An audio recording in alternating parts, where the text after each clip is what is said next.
Thank you. Here we are, another week. This is so exciting. Very exciting. How was your week? My week was good. Just What are you doing? had a lot of shoots. So Okay. I had 2 shoots for McDonald's, actually, doing Okay. some production for them. So that was really fun. And working on the podcast. Anything else? I'm moving. Oh, say more about that. I am moving in with my partner. It's a big step for us. Oh, that's so wonderful. Yes. And for him, it's a bigger move. He's coming from Hollywood into the Valley. Okay. I'm getting him to the Valley. But for me, it's only like a mile down the road. Well, so for those of us who are not, or for those viewers and Yes. listeners who don't know where the Valley is in relation to Hollywood, tell us, do you drive over Mulholland Drive? So Laurel Canyon. Okay, what is that? Laurel Canyon is a windy, beautiful road that can take you from Hollywood all the way over the hill into the valley where I currently reside, which is North Hollywood. When you're on the 101 freeway and you pass, Which is the Hollywood freeway. Sorry to interrupt. Yes. When you're on the Hollywood freeway and you're going north of Hollywood. And you pass Universal Studios. Yes. And then behind you see the Hollywood sign and all that. And then you go kind of into this bowl. Okay. And in this bowl is the Valley. North Hollywood is really the first one that you hit in the Valley. And that's where I am. So right on the cusp there into Hollywood. Is it near the Hollywood Bowl Amphitheater? So that is still considered Hollywood. But Okay. it's the 101, the Hollywood Freeway entrance ramp to get to North Hollywood is right by the Hollywood Bowl. Okay. Which is one of my favorite venues in Los Angeles. Oh, it's so fabulous. So nice. But then, you go over the hill about 4 miles and then you get to my neck of the woods in North Hollywood. And so, the moving, which is always a stressful time, but we're doing all right. Did you set any ground rules on the movie? So not so much ground rules as a really detailed schedule. I am an expert mover. I'm embarrassed to admit that I have been in Los Angeles 15 years and I have moved 13 times. Oh, how fabulous. Yeah. So you don't stay put too long and then get bored. No, I am, which we kind of share this in common. Right. We both do not like to be bored. And That's I right. have lived in all over Los Angeles County just to see what parts of it I like. And also just trying different roommates, living by myself, whatever. And I always end up back in the Valley. I just something about it feels, I think, familiar to where I'm from, which is Indiana. It's a little slower paced than being in the hustle and bustle of Hollywood. Where I work throughout the week is Hollywood. So I get to work in the hustle and bustle, but then I can go back and have a little more peace and quiet. Well, so speaking of boredom, which you referenced, but the viewers and the listeners don't know that we were talking before two podcasts ago. Yeah. What are our fears? Oh, yeah. Right? And so I'm going to add to what I said last week. Oh, yes, please. Which is that people are motivated to change because of pain or love. Yeah. But I'm going to add fear as another one. Okay. Okay, so I shared with Alex about 2 weeks ago. Yeah, a couple weeks ago. That I have a fear. Mm-hmm. And you remembered. I remember. So the fear of being bored, right? Yeah. Maybe that's why I have different careers, because I get tired after one and want to have a new challenge. Yeah. But what I will say to those watching and listening is this adventure of snapping out of limiting beliefs is an adventure and it's not boring. Yeah. And as humans traveling the planet, storms come. Definitely. And so being able to not get constrained. Yeah. And understand what our physiological needs are, what our safety and security needs are, what our love and belongingness needs are, like in Maslow's hierarchy of needs. Yeah. Enables us to then ground and get some stability so that we can go on to self-actualize and become the best version of ourselves. Yes. So that's what you're doing. That is what I'm doing. You're right. And knowing yourself. 100%. What you need in order physiologically to feel good. Yeah. And what you need in order to feel safe. So let's just be really practical here on the safety issue. Okay. What have you implemented on this new transition in your life in order to feel safe? Because you're moving into a whole new world, a whole new transition. Yeah, I think cohabitating with anyone is always an adjustment, but doing it with a romantic partner it's a serious step. And neither of us take that lightly. I will say for me, to get to the point where I felt like this was the right move, I have a list of standards that I set for myself and my partner, what I was looking for in a partner. Okay. He has exceeded that list, so it was pretty easy as far as that goes to feel ready to move in. But there are also practical things like making sure financially it makes sense for both of us, that we I'll be really honest. Like I intend to be with this person for the long haul, but life happens. Like you can't predict, and no one intends to get into anything to end it. Right. But having a partner where you can be honest and talk about that, like, hey, of course our intentions are to make this thing work, but what if it doesn't? Like living together is a really good test to see how you are in the long haul. And so within that, it was also like, could either of us afford this place on our own if it didn't work out and one of us had to leave? And so that's a safety net that you've implemented. Yes. So that was part of our stipulation. And we had, a lot of criteria in finding the right place, and it came together so seamlessly that it just feels very aligned. But you've implemented, without even knowing you've implemented the and one, and two, right? Absolutely. Safety and security. You have planned whether or not each of you can afford the place on your own financially. Yeah. That's safety and security. Yep. Love and belongingness is taken care of because you have a fabulous relationship. And so then you're moving on. If you ascribe to I'm not promoting Maslow's hierarchy of needs. I'm just saying that this is one way to sort of govern how and look at and assess where we are in our lives. 100%. Wow, you're right. Yes. I love this organic way that we flow into that. Yeah. And those of you who are viewing and listening, please include what you've done to help lay the groundwork as you move into your transition, because this is a journey that we're doing together. We're climbing a mountain. Coming from the South, I used to say mountain. Mountain. Not like that. That sounds like a twang. Try harder. You're an actor. Mountain. Like a Southern drawl. Mountain. Perfect. Okay. So when I was at UCLA, I went on a ski trip with my sorority sisters, and I won't name their names, but you all know who you are. We're meeting next week in Tucson, Arizona. Cute. All right. So I'm sitting on the chairlift. I'm born and raised in Atlanta, so I don't say, I just said Atlanta, but it's Atlanta if you're from there. Atlanta. Correct. Okay. We talked about this in season 1. You said it. So I am on the ski lift behind them, and I yell up the mountain to the people that are in the chairlift in front of us. I mean, of course, that's obnoxious anyway. You don't yell in a ski resort. So I yell to my friend, I'll see you at the top of the mountain. And I realize you can't say when you're yelling. That doesn't. Oh, it doesn't. The volume, it isn't there. I'll say, right. So now I say mountain. Mountain. Really, but I still say Atlanta. Well, that's your roots. So if you're just tuning in, this is your first time listening to this podcast, highly encourage you to check out the episode right before this where we do the anticipation 2-step 1. 2-step 1. 2-step 1. Right. But definitely stick around, but for sure listen to that if this is your first time tuning in. I'm really excited to dive in. Let's get into it. Okay, so what we're talking about is an interactive teaching methodology by which I exhort you. In other words, we don't set a formal agenda. It's not a step-by-step structure. Even though there are steps, some steps may pivot to a different step depending on you, the listener and the viewer, and what you want to hear. So it's important to me and to us that the takeaway from this podcast is that you eventually feel and experience the freedom that both Alex and I have felt after having gone through difficult seasons and learned how to get through them so that we can experience joy and peace on the other side. Yes. And if it feels like the light at the end of the tunnel is not coming or that you can't see it, stay with us because we're going to stay with you as well. Yes. As a mountain Sherpa climbs the mountain and the mountaineer, I don't know if that's a word, right? Yeah.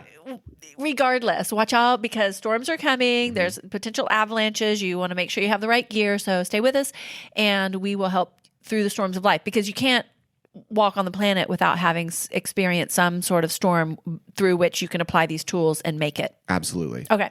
All right. So step 1, identify the beliefs in your mind. Those are the bars. Those are the bars. Okay, so picture a gilded cage. Okay. Or it doesn't have to be gilded.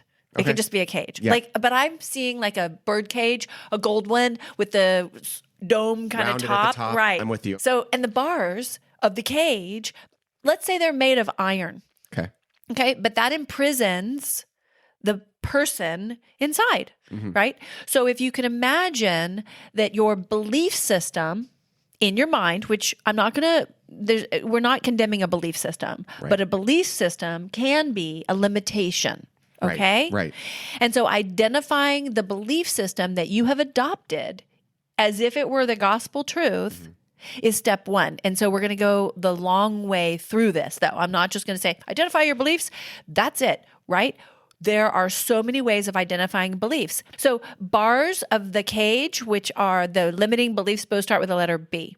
Oh, okay. Okay. And also, aren't there bars in music? Yeah, music bars. Yes. Okay. Yeah. The bar for an attorney. Yes. Oh, yeah. I know. So there is a bar exam, which a person who passes the curriculum in law school generally takes. Sometimes you can take a bar exam without having gone to law school, but that's a different story. I know. Oh. There's certain rules. Okay. Okay. But the bar exam is generally very difficult to pass, and there's usually a smaller percentage of people who graduate from law school that can actually pass the bar exam. If a person passes the bar exam, they then become, or they are able to call themselves an attorney.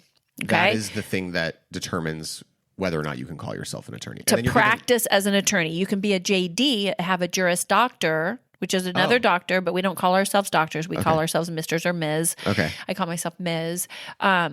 But the bar exam enables a person to then practice law and have a license to practice you law. get a license from. There's other requirements as well. There are ethical requirements, et cetera. But what's interesting, though, and I didn't know, is that when you go into a courtroom and you walk into the galley, which is the audience, of course, I mean, audience left, audience right, if you're on the stage, then the judge is generally up high on, a bench. Yeah, they're we on call the it the bench. Yes. And you walk through a space which separates the audience or the galley from counsel table. So it goes, there's the doorway, you walk in, there's the audience, then there's a bar. Oh. Yes. A physical bar. Correct. Wow. And you must have a bar card, license to practice law, to pass the bar and you've passed the bar exam without permission. You can pass through the bar without saying, bailiff, can I come through? However, I know. I did not know this. Listen to this. So there's counsel table. I didn't know it either. Okay. There's counsel table where counsel sits to argue or stands, whatever. And then there's the well, which is a space between the counsel table and the bench. And the bench is usually seated higher. This is the space where you see, like in movies and TVs, where the lawyers are walking around. Yes, but do you know that you have to ask permission to walk into the well? Didn't know. The very first trial, I was standing in for a associate attorney, and it was a murder trial.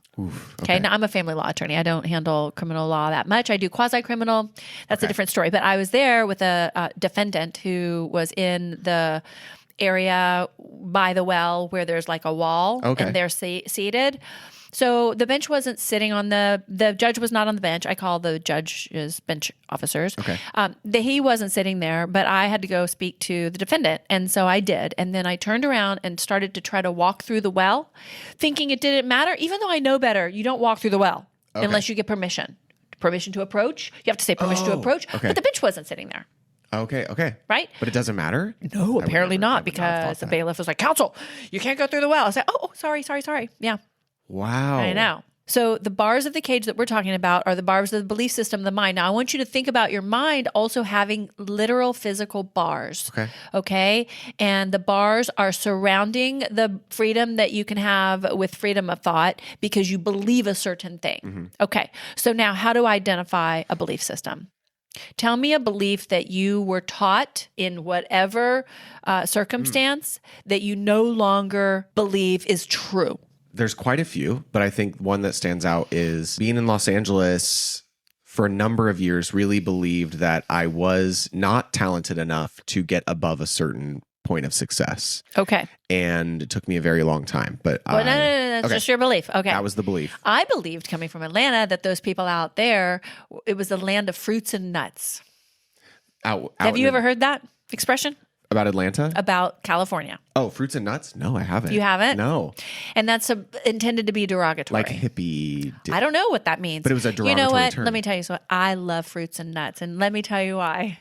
James Spader in Blacklist has a great quote. He says, if ifs and buts were fruits and nuts, Oh, what a Christmas we'd have. Wow. Now, I'm giving credit to the source, ifs and buts. And so I like to use ifs and buts when I am practicing law. If this happens, what do I do? But what if this happens, right? Yeah, Ifs and buts. But I have a colleague who's like, I'm not tolerating that. Stop with your speculation, counsel, that psychobabble, blah, blah, blah, blah. But let me tell you, with a triple threat, knowing that ifs and buts help because you have anticipated every possible scenario, it's like having a dress rehearsal 3 or 4 times before you actually go to the show. Yeah. Yeah. And the show would be the courtroom appearance. Okay. Yes. Right? Yes. And as far as psychobabble goes, are you kidding? The nonverbal behavior that I see in the courtroom is basically ticker tape across the forehead of the person that is thinking something. Wow.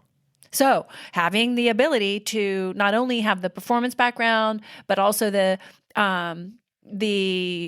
psychological background helps me as an attorney, and I want it to be able to help the viewer. So now we're identifying beliefs.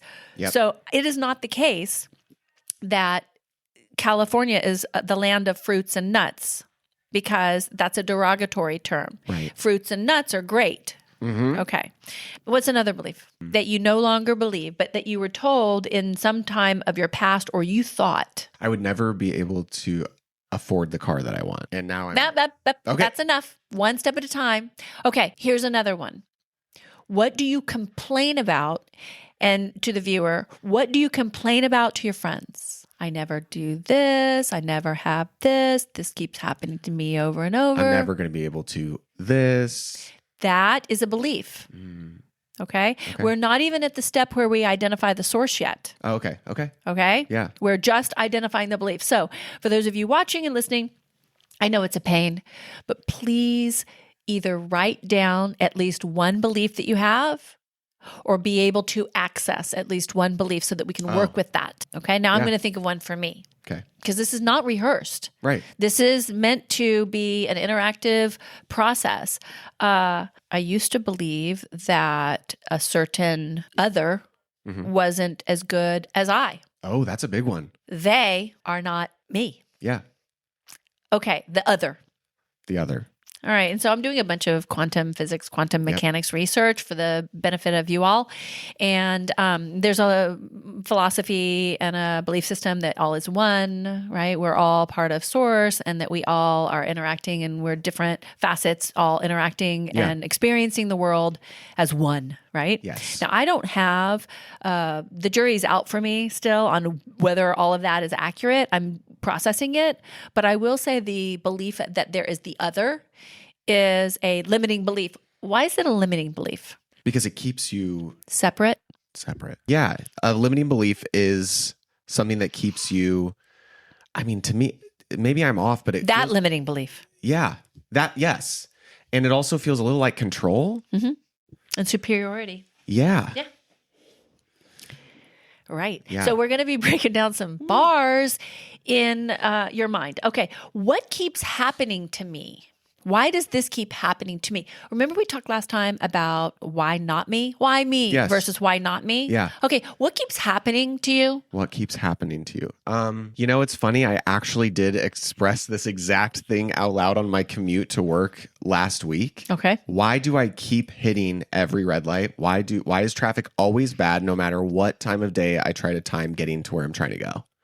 Well, I don't know. That might be a true belief. That's because true, it's LA.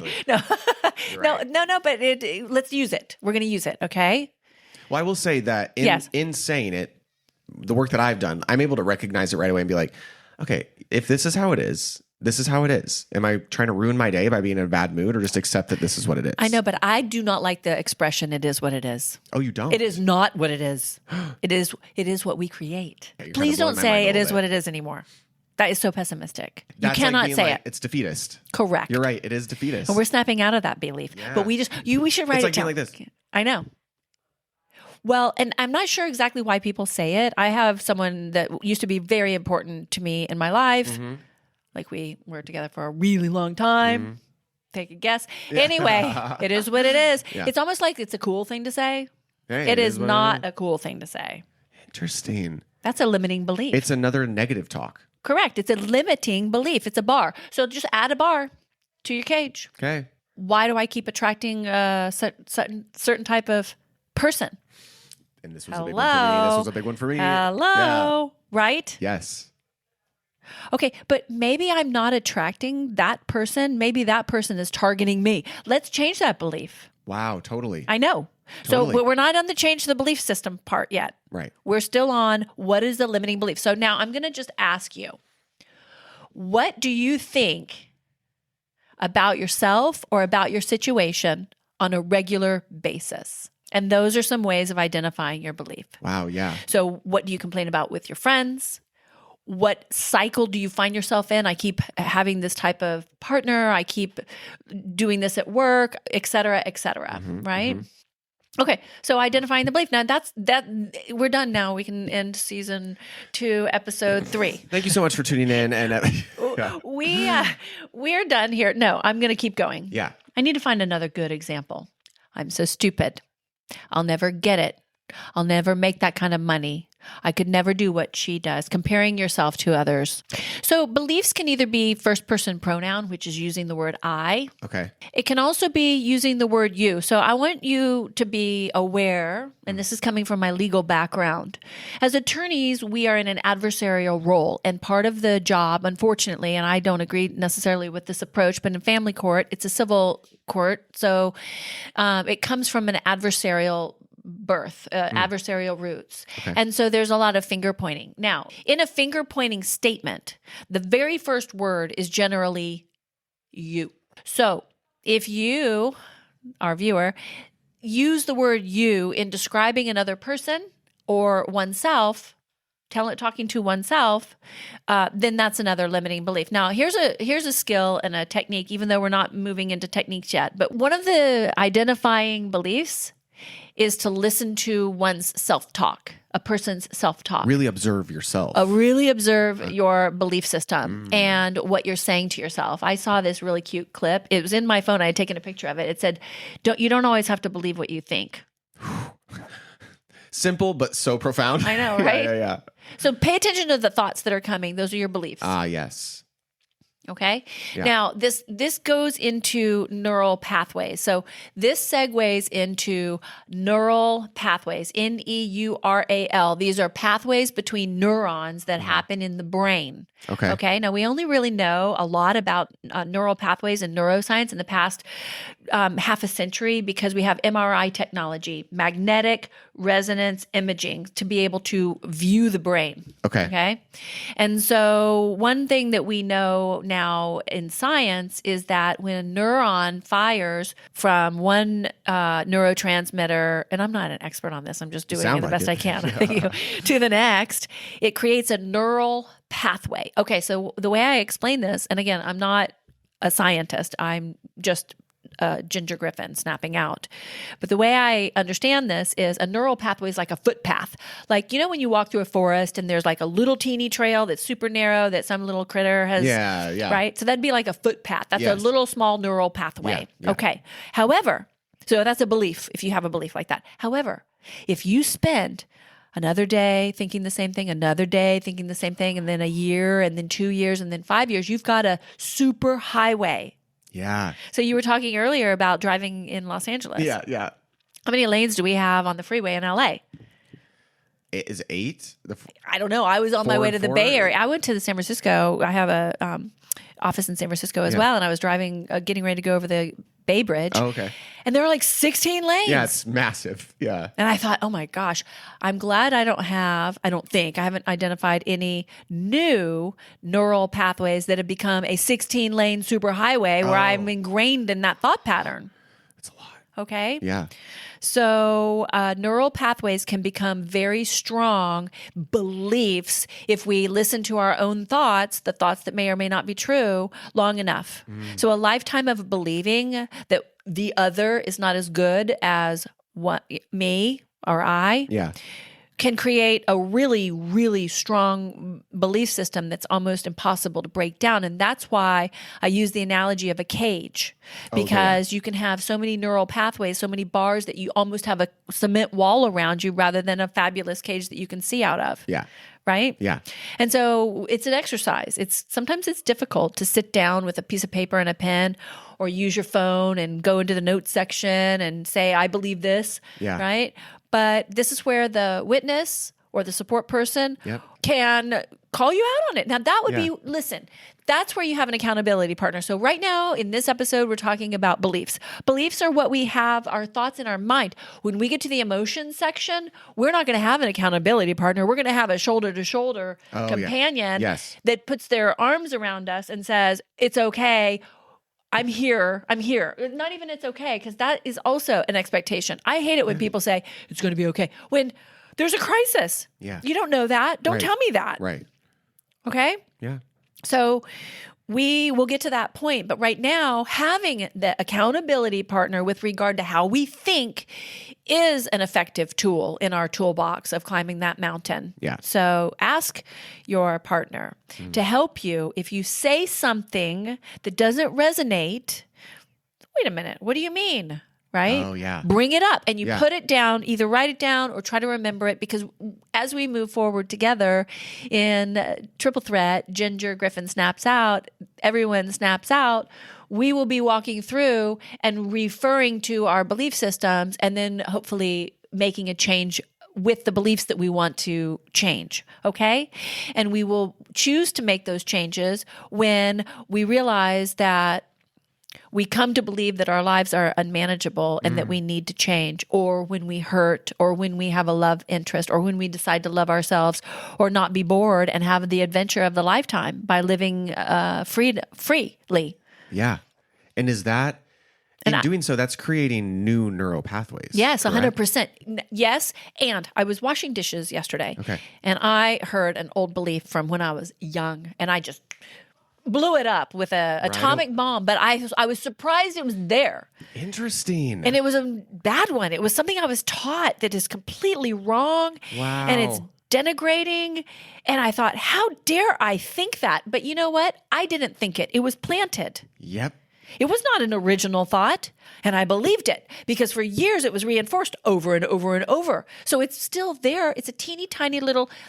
Can you imagine a teeny little neuron hobbling to the other neural pathway, saying that this belief in this former thought in my mind, it dared crop its ugly little head up? Exactly. So I knocked it out. This is where we get to the radical acceptance of oneself, radical forgiveness of oneself. I am not responsible for that. Negative programming. No.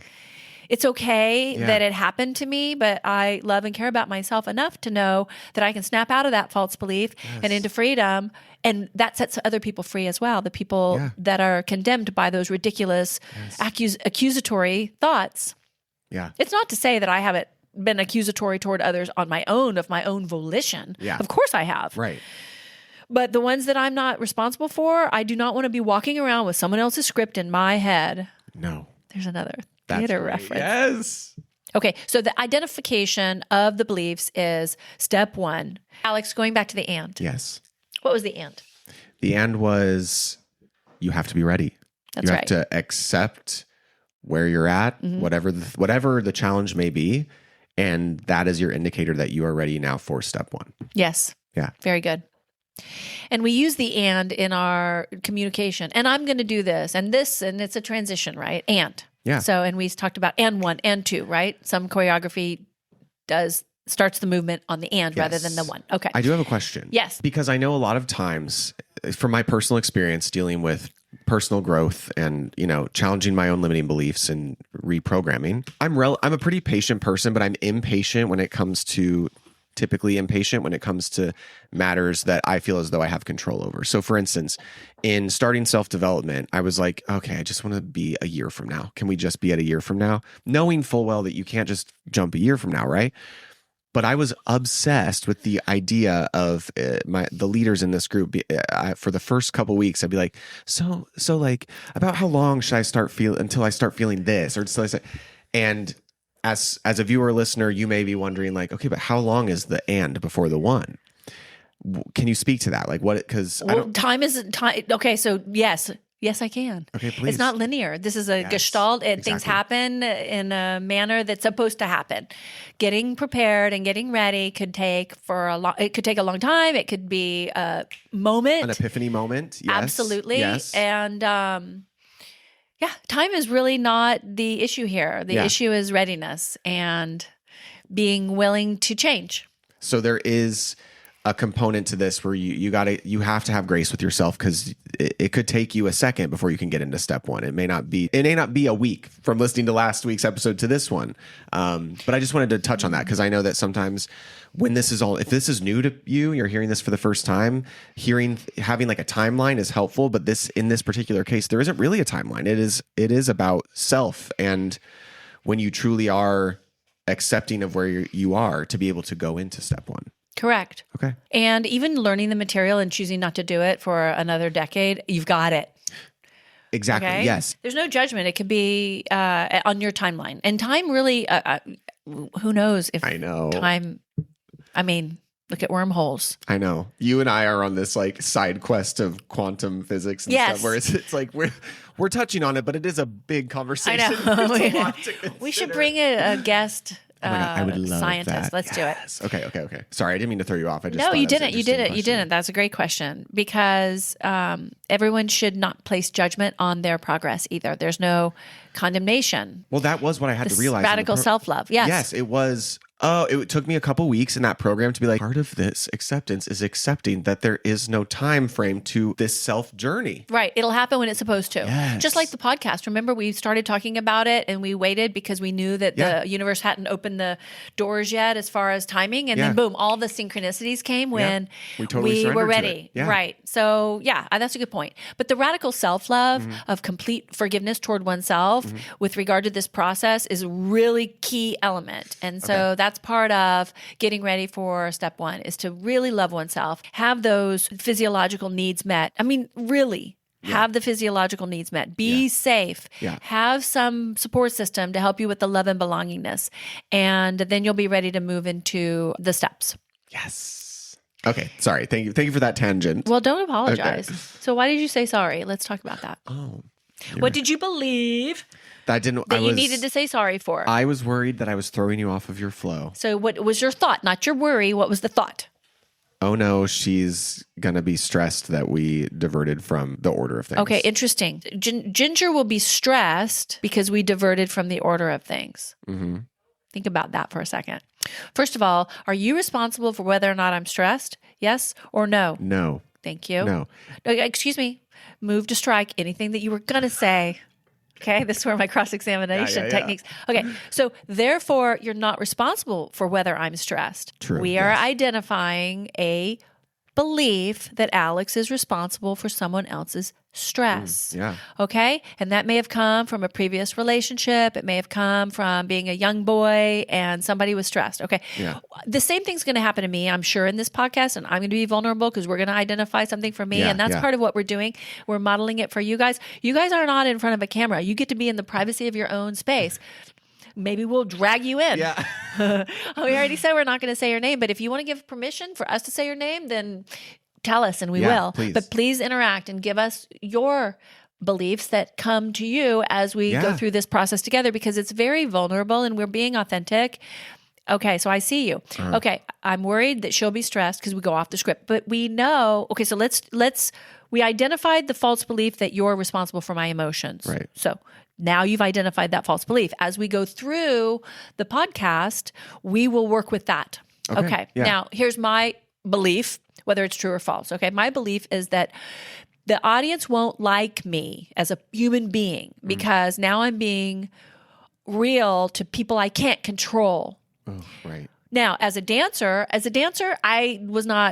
performed in front of millions of people. When I was in the opening ceremonies of the Olympics in 96, there were millions in the audience. I was front and center. It was great. So as a dancer, I'm a different person. I'm a different character when I'm on stage performing.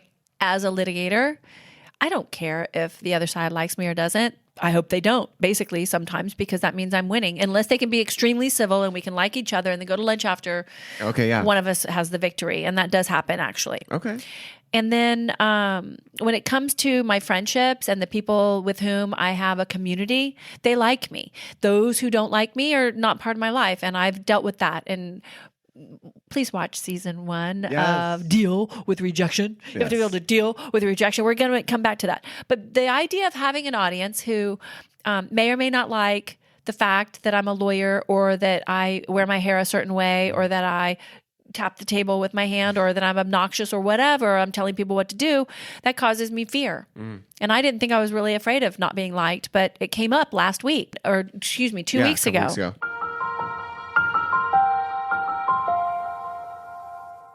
Let's go back to those bars and why the bars in our minds of the false beliefs or the beliefs that we've had sometimes for an entire lifetime. Yeah.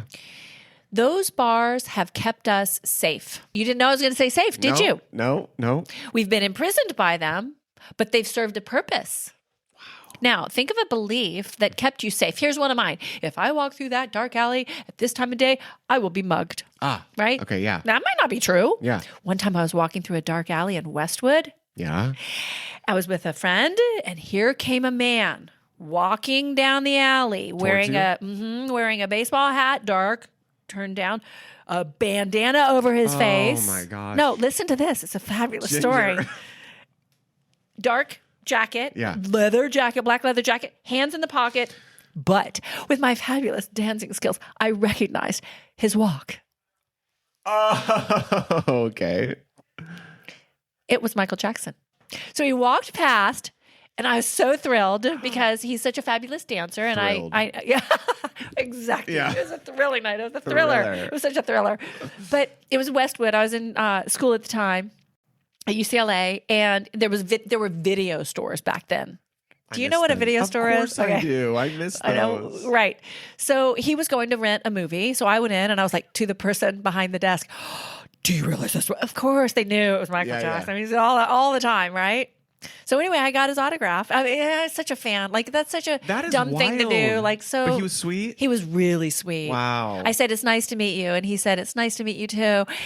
I'll never forget it. That's amazing. Thank you for not mugging me in the alleyway. See? Yeah. So that is an example of how our false beliefs, which have kept us safe as a young woman, as a college student at UCLA, walking through the campus, we would have campus security sometimes take us because bad things happen to good people, of course, or bad people. If you want to call me bad, I don't mind.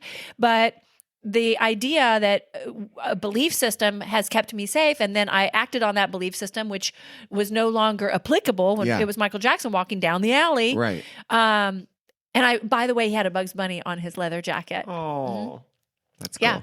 So, and I've used his techniques.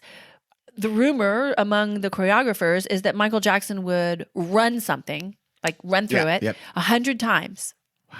So I used to do that when I danced for the NBA. I would run it over and over until it was again. Yes. So because of that, I mean, he was an excellent performer in my opinion.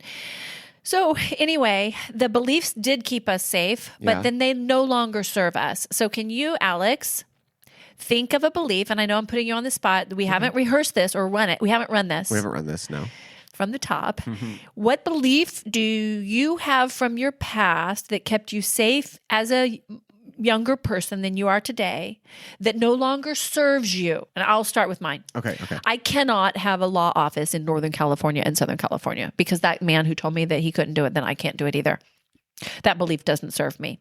It could have kept me safe. I could have prevented the risk of failure. But no, I snapped out of that immediately. And we talk about that in season 1. Yeah. Okay, so now I've stalled for you long enough. Go. And you can let us know, by the way. We do welcome interaction. Please. Yes. I was raised in a very religious household. Okay, and we're not going to shade any religion, so it was just religious, right? Religious, but for me personally, when I moved out to Los Angeles, I fully believed if I stopped the cadence of going to church every Sunday, that I would lose all sense of self and I wouldn't be the kind, empathetic human that I believed was, because of my church upbringing, was who I was. Okay.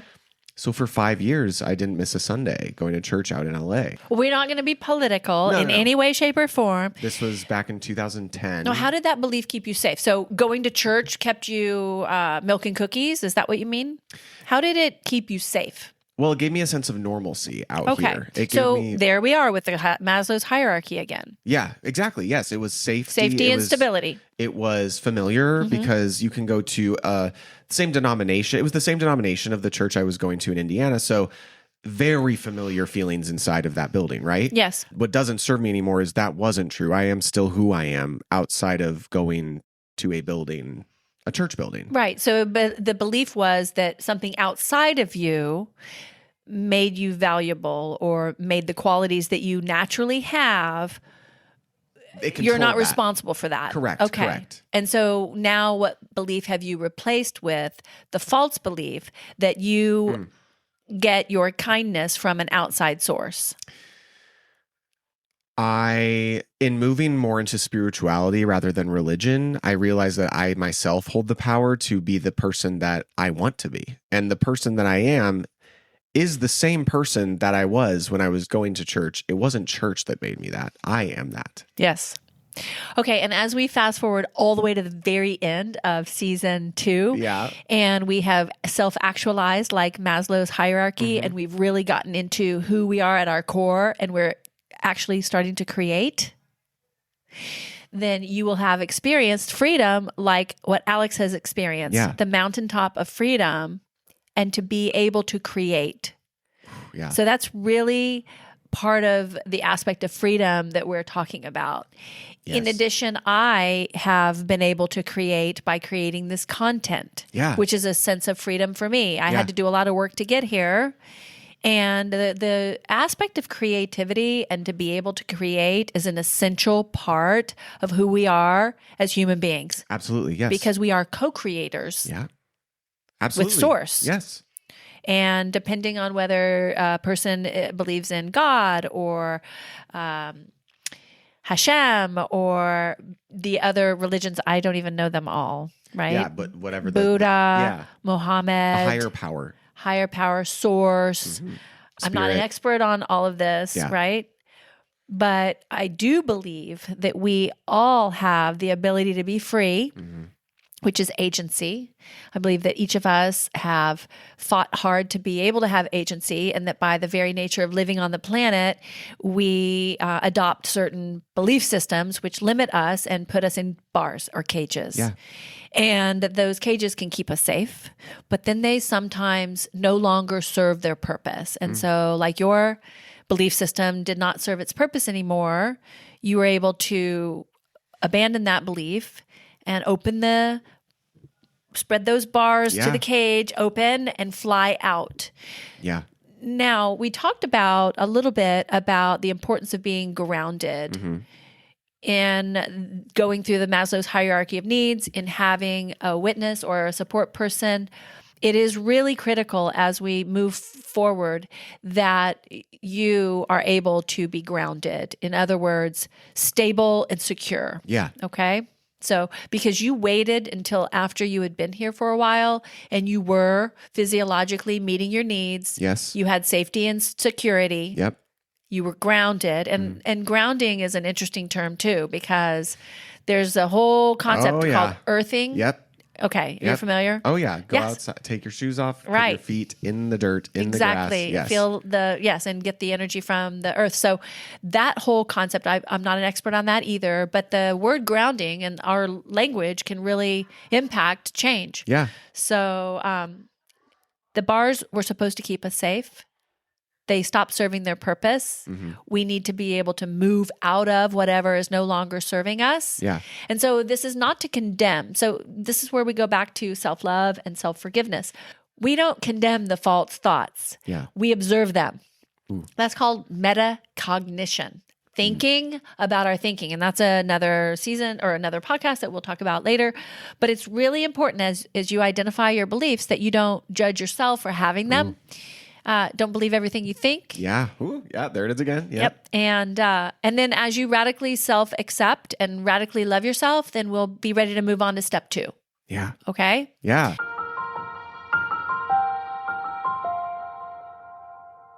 Alex, it's really important to me to share what I have gone through, and I will do that in another podcast.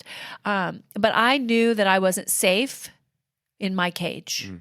I felt it. I am not safe here. And so what I did is I broke the bars of that cage completely. They were iron bars.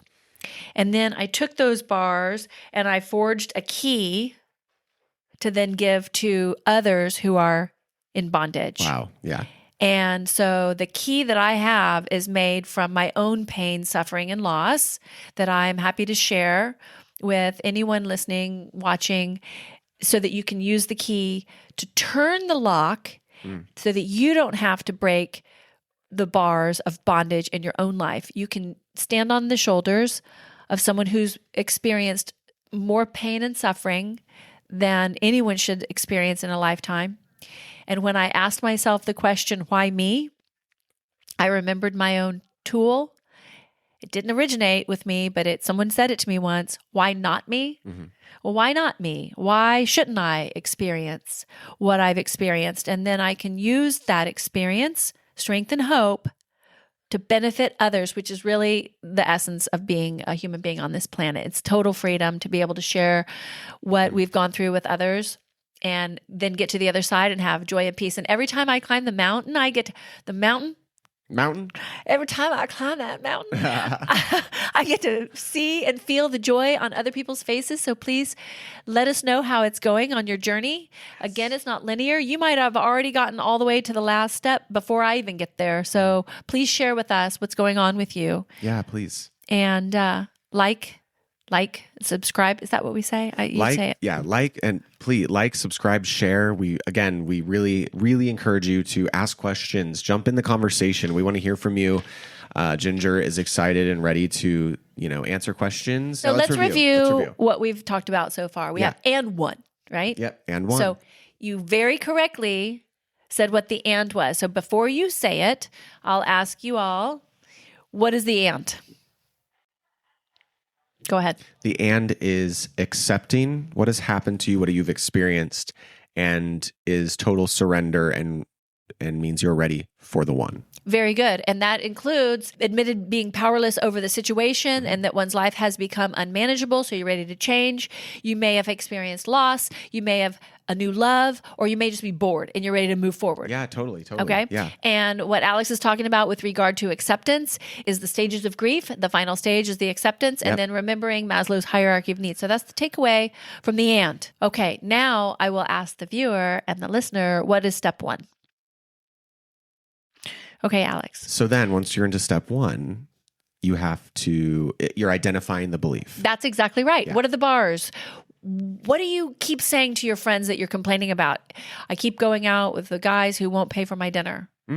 Okay. Why don't they pay for dinner? Why don't they call me back? I have a girlfriend right now. We went to dinner and now he hasn't called me and he's back online. Okay. Well, if that keeps happening over and over, there's some belief system that you have, and let's snap out of that. Right. Yeah. Alex, is more than just snapping out once.